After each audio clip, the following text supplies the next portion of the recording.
오늘부터 우리가 이제 다니엘을 묵상하게 될 예정입니다. 근데 다니엘은 구약 성경 중에서도 제가 굉장히 위험하다라고 느껴지는 성경 중 하나예요. 왜냐면은 차라리 레위기 같으면 딱 1장 읽어 보자마자 '아 이건 내가 읽을 게 아니겠구나.'라고 조금 뒤로 물러서면서 마음을 좀 편하게 '아 내가 이거 이해 못하는 게 있더라도 다들 그러겠지.' 생각을 하는데요. 다니엘 초반부 이야기는 누구든 다 압니다. 아이들도 알아요. 근데 다니엘이 7 장인가 넘어가기 시작할 때부터는 수심이 마치 수영을 하다가 이 발이 갑자기 안 닿는 것처럼 갑자기 묵시록으로 예언서로 확 떨어집니다. 그래서 분명히 내가 다니엘은 이해할 수 있을 줄 알았는데 '도대체 무슨 얘기인지 하나도 모르겠다.'라는 좌절감을 느끼게 만드는 서신이 다니엘서예요. 그래서 꽤 많은 성도님들이 다니엘서를 읽다가 나중에는 정신을 놓은 채로 그냥 글자만 읽고 생각을 안 할 때가 있습니다. 그래서 이 처음 세팅을 잘 기억하셔야 돼요. 그리고 그 가운데 하나님께서 어떤 것을 예언으로 주셨는지를 나중에는 잘 이해하셔야 될 겁니다. 그렇게 따지자면 이 1 장부터 6 장까지 초반부의 이야기를 그냥 동화의 이야기, 내가 당연히 알고 있는 이야기로 여기는 게 아니라 조금은 낯설게 봐야 될 필요가 있어요. 그래서 왜 하나님께서 이런 예언을 하셨느냐? 어린아이도 알 만한 이 세팅들을 보여주시면서 '세상이 이러기 때문에 내가 이렇게 어려운 예언들을 던질 수밖에 없다.'라고 하신다라는 그 마음을 좀 받아들여 주셨으면 좋겠습니다. 우리가 오늘 다니엘서 초반부를 시작하며 기억해야 될 몇 가지가 있는데요. 일단 세상이 굉장히 낯설다라는 거예요. 지금 다니엘은 자기가 살던 곳으로부터 1600km 떨어진 곳으로 떨어져 있습니다. 자기가 원해서 그랬던 게 아니에요. 개인적으로는 굉장히 열심히 살았습니다. 4절을 보면 흠이 없고 용모가 아름다우며 모든 지혜를 통달하며 지식에 통달하며 학문에 익숙하여 왕궁에 설 만한 소년을 데려오게 하였고라고 이야기를 하는데요. 적어도 다니엘과 세 친구는 이 부분에 있어서 부족함이 없었다라는 거죠. 소위 말해서 다니엘이 미래를 덜 준비했다면, 덜 공부했다면, 자기를 덜 가꿨다면 이 자리에 끌려오는 일은 없었을 수도 있었다라는 겁니다. 그런데 하나님의 도시에서 하나님과 동행하기 위하여, 하나님께 쓰임 받기 위하여 최선을 다해 공부하고 최선을 다해 준비하고 최선을 다해 자신을 가꾸었지만 그럼에도 불구하고 자기가 낯선 땅에 던져져 버렸다라는 이질감을 느끼는 게 다니엘과 친구들이 겪었던 마음이라는 거죠. 그러니까 우리가 처음 기억해야 될 사실은 아무리 벗어나려고 해도 우리가 도망칠 수 없는 1600km나 떨어져 있는 낯선 곳으로 매주 우리가 던져지고 있다라는 걸 기억하셔야 돼요. 주일날 우리가 말씀을 듣고 예배를 드리고 찬송을 하고 서로 교제를 하다 보면 뭔가 하나님 나라가 코앞에 있는 것 같죠. 그리고 내가 금방 사용될 것 같습니다. 근데 눈을 뜨고 다음 날이 되자마자 1600km 떨어져 있는 괴리감과 낯설음을 우리가 보게 된다라는 겁니다. 그 사이의 간극을 무엇으로 메꿀 것인가? 하나님께서는 꿈으로 메꿔야 된다고 이야기를 하고 있어요. 그래서 나중에 다니엘 후반부에 보면 다니엘이 꿈과 환상을 보면서 지금 이 땅에는 없지만 하나님께서 이루게 하실 나라를 꿈꾸면서 버티는 겁니다. 왕이 3번이 바뀔 때까지 그 1600km의 간극을 메꾸는 것을 하나님께서는 다니엘서의 중심 축으로 여기고 계시다라는 거죠. 오늘 우리에게 그 꿈이 필요합니다. 하나님께서 오늘 우리를 꿈꾸게 하신다라는 것이죠. 꿈은 반드시 하나님의 나라를 향한 꿈은 반드시 이루어질 거예요. 나중에 에스더를 보면요. 에스더 1장 7절에 이렇게 이야기합니다. 고레스 왕이 또 여호와의 성전 그릇을 꺼내니 옛적에 느부갓네살이 예루살렘에서 옮겨다가 자기 신들의 신당에 두었던 것이라. 에스라 1장 7절인데요. 하나님께서 언젠가 분명히 빼앗겼던 것들을 회복시켜 주실 것이다 라는 꿈을 꾸며 우리가 말씀을 묵상하고 살아가는 것이 필요하다라는 거죠. 지금 첫 번째로 제가 이야기 드렸던 것은 하나님께서 우리를 때로는 낯선 곳에 던져졌다라고 느끼게 되는 순간들이 있을 것이다. 그 1600km 정도가 되는 그 간극을 꿈으로 메꿔야만 된다. 오늘 우리의 가정을 포기하지 않고 꿈꾸고 있느냐? 오늘 우리의 일상을 포기하지 않고 하나님 나라를 꿈꾸고 있느냐? 오늘 우리 교회를 포기하지 않고 하나님 나라를 꿈꾸고 있느냐? 라는 부분들에 대해서 하나님께서 다루기를 원하신다라는 거죠. 두 번째는 하나님 느부갓네살이 우리로부터 뺏어간 게 무엇이냐? 두 가지를 뺏었습니다. 하나는 성전 그릇을 뺏었고요. 두 번째는 아이들을 뺏었습니다. 그러니까 우리가 이 낯선 1600km 되는 이 예배와 삶이라는 간극 가운데 우리가 빼앗긴 게 무엇인가? 그리고 되찾아야 되는 게 무엇인가? 두 가지라는 거예요. 예배와 그리고 다음 세대를 붙잡아야 된다라는 거죠. 우리의 아이들을 위해서 기도해 주시기 바랍니다. 우리의 아이들이 세상 풍조에 휘말려 가지고 자기가 뭘 하는지도 모르는 채로 자기의 인생을 죽음 가운데로 흘러가지 않도록 교회가 붙잡아 줘야 될 책임이 있다라는 거예요.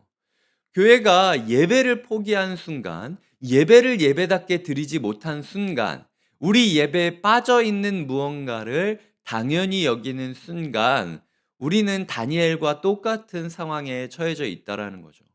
성전의 그릇, 그 그릇이 어떤 용도로 쓰였을지 많은 학자들이 의견이 분분하긴 하지만 어쨌든 성전에 있었던 그 귀한 그릇들을 빼앗겨 간 것입니다. 하나님께 드리는 그릇일 수도 있고 성전을 섬기는 이들이 먹어야 하는 그릇일 수도 있었을 거예요. 여튼 우리 교회 가운데 교회가 교회답지 못하게 우리의 귀퉁이가 쪼개져 가고 있는 것, 그것이 이 시대 가운데 우리가 경험하고 있는 부분이라는 거죠. 특별히 그래서 오늘은 우리 교회 가운데 다음 세대를 위해서 기도해 주셨으면 좋겠어요. 우리 교회에 미래가 없느냐? 저는 그렇게 생각하지 않아요. 왜냐면은 얼마 전에 이제 한 두어 주 전에 우리 교회가 그냥 편하게 옥상에서 예배를 드리고 여수동이나 성남시청에서 예배를 드리고 야외에서 예배를 드렸다라고 했을 때 저희 아이들 인원보다도 그 아이들 인원의 3분의 1이나 되는 아이들이 더 와 가지고 그 친구들이 친구들을 데려와 가지고 같이 먹고 놀고 줄다리기 하고 뛰고 게임하고 서로 웃음을 나누고 말씀을 듣고 하는 걸 제가 봤거든요. 이 시대 가운데 꿈을 꾸고 계속 아이들을 세워주고 존중해주고 높여준다면 분명히 하나님께서 다음 세대를 회복시켜 주실 겁니다. 그런데 우리가 교회에서 애들은 이것도 안 돼, 저것도 안 돼, 이것도 조심해, 저것도 조심해, 그냥 우리만 예배, 어른만 예배 드릴 테니까 니네는 그냥 저기 귀퉁이에 그냥 얌전히 있어. 이런 식으로만 대하다 보면요. 끝이 없는 거예요. 우리가 꿈꿔야 될 것은 우리 시대가 회복되는 것보다도 이 다음 세대가 회복될 수 있는 꿈을 꾸는 것, 그것이 하나님께서 우리 교회 가운데 원하는 모습이라는 것이죠. 첫 번째로는 간극을 메꿔야 된다라고 이야기를 드렸고, 두 번째로는 그 간극 가운데 가장 크게 빼앗긴 것은 예배가 예배답게 드려지지 못하던 어떤 부분이 있고, 다음 세대를 빼앗겨 버린 모습이 있다. 그러니까 이 부분에 대해서 우리가 간절히 기도하고 노력해야 된다라는 이야기를 드렸습니다. 자, 이제 세 번째 이야기를 드릴 건데요.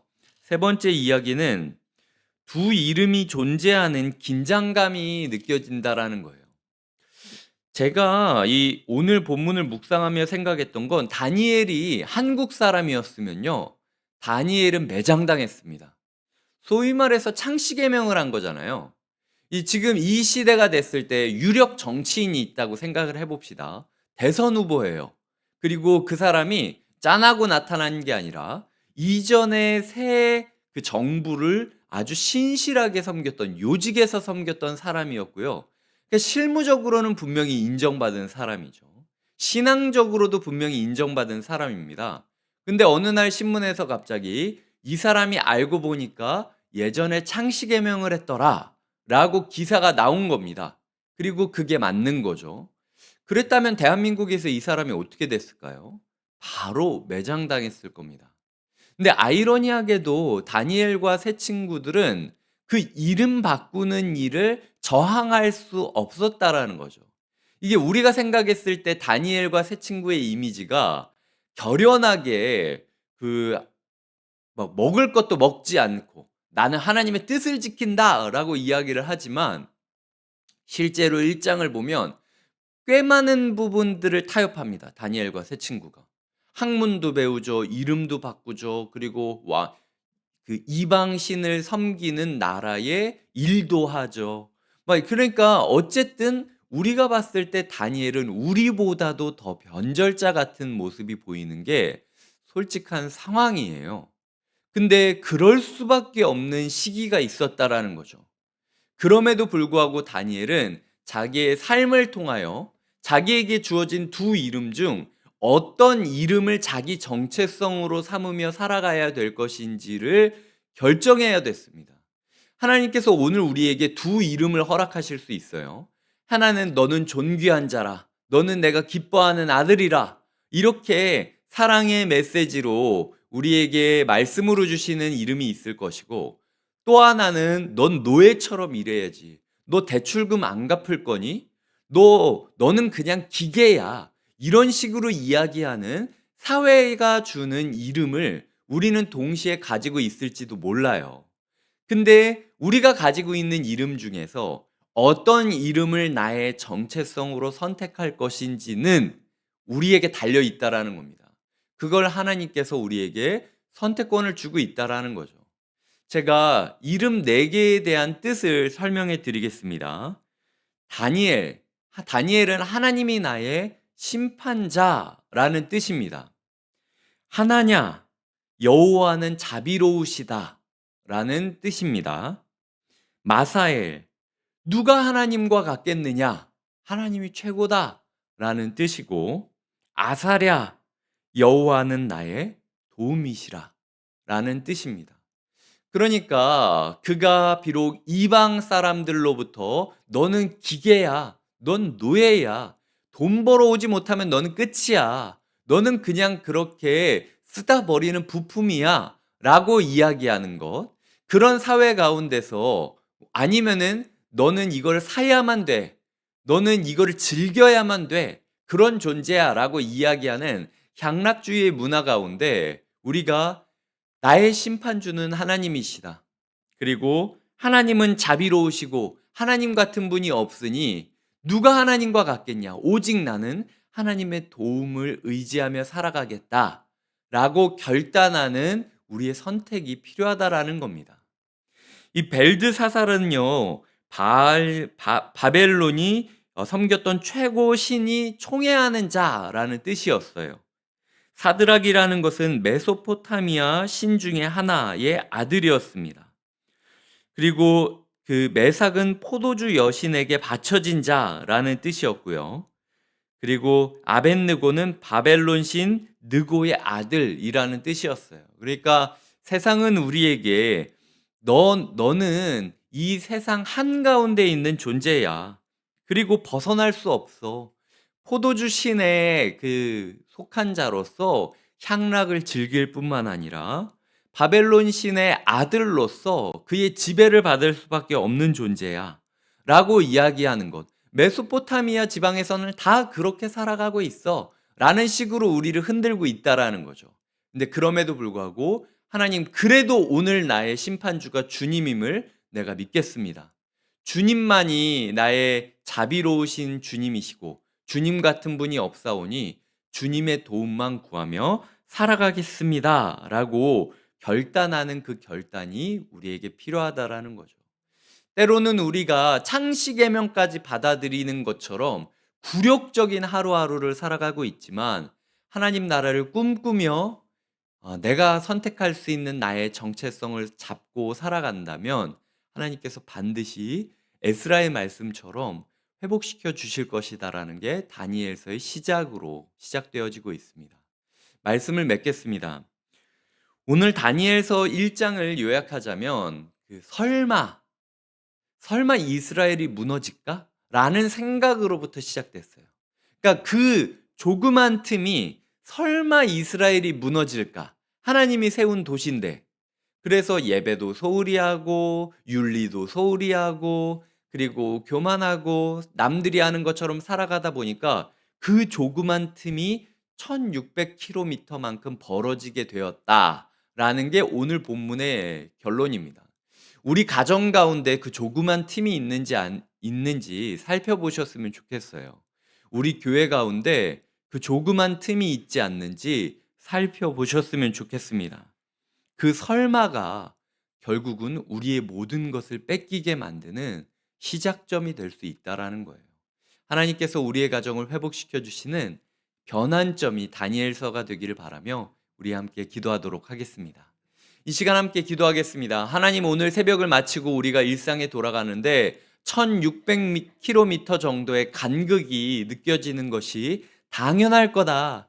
하지만 세상이 주는 이름과 내가 주는 이름 가운데 너의 정체성을 선택해라. 비록 세상은 너를 벨드사살이라 부르지만 그럼에도 나는 너를 다니엘이라 부르고 있다. 꿈을 꾸고 우리 함께 연대하여 이 어려운 세상을 이겨나가라 라고 이야기하는 하나님의 뜻을 우리가 아멘으로 받겠습니다 라고 결단하는 기도를 드리겠습니다. 하나님 아버지, 오늘 우리의 삶 가운데 1600km나 되는 간극이 느껴지곤 합니다. 주일날에는, 새벽에는 분명히 하나님이 나를 돌보실 것이다 라고 이야기를 하지만 실생활에는 창시계명조차도 막을 수 없을 정도로 비겁하다라고 느껴지고 굴욕적이라고 느껴질 수도 있는 삶이 오늘 우리가 살아가야 되는 일상입니다. 하지만 그 가운데서 하나님, 우리가 꿈을 포기하지 않게 하여 주시옵소서. 우리가 뺏겼던 그릇들, 우리가 뺏겼던 소년들이 반드시 언젠가 에스라가 외치는 그때에 함께 귀환할 것임을 신뢰하며 하나님, 우리가 이 괴로운 간극을 꿈으로 연결하며 버티게 하여 주시옵소서. 하나님, 우리 시대 가운데 여전히 주님께서 우리의 심판자가 되심을 믿겠습니다. 세상은 하나님을 무시하지만 우리의 하루를 주님 앞 심판대 위에 올려놓고 주님께서 사랑하시는, 주님께서 기뻐하시는 일만 하겠다라고 다짐합니다. 주님께서 우리 인생의 최고임을 고백하며 주님의 자비로우심에 우리의 삶을 맡기겠습니다. 하나님, 우리를 인도하여 주시고 우리를 주님의 것으로 삼아 주시옵소서. 그럴 때에 오직 우리의 도움이 주님이라는 것을 고백하며 하루를 매듭지을 수 있도록 인도하여 주시옵소서. 하나님, 우리 가정 가운데, 우리 교회 가운데, 우리 직장 가운데, 우리 사회 가운데 설마 그 설마를 우리가 해결하게 하여 주시옵소서. 그것이 해결하지 않을 때에 많은 어려움들이 일어날 것을 우리가 경고로 삼고 오늘을 버텨가게 하여 주시옵소서. 감사하고 예수님의 이름으로 기도드립니다. 아멘.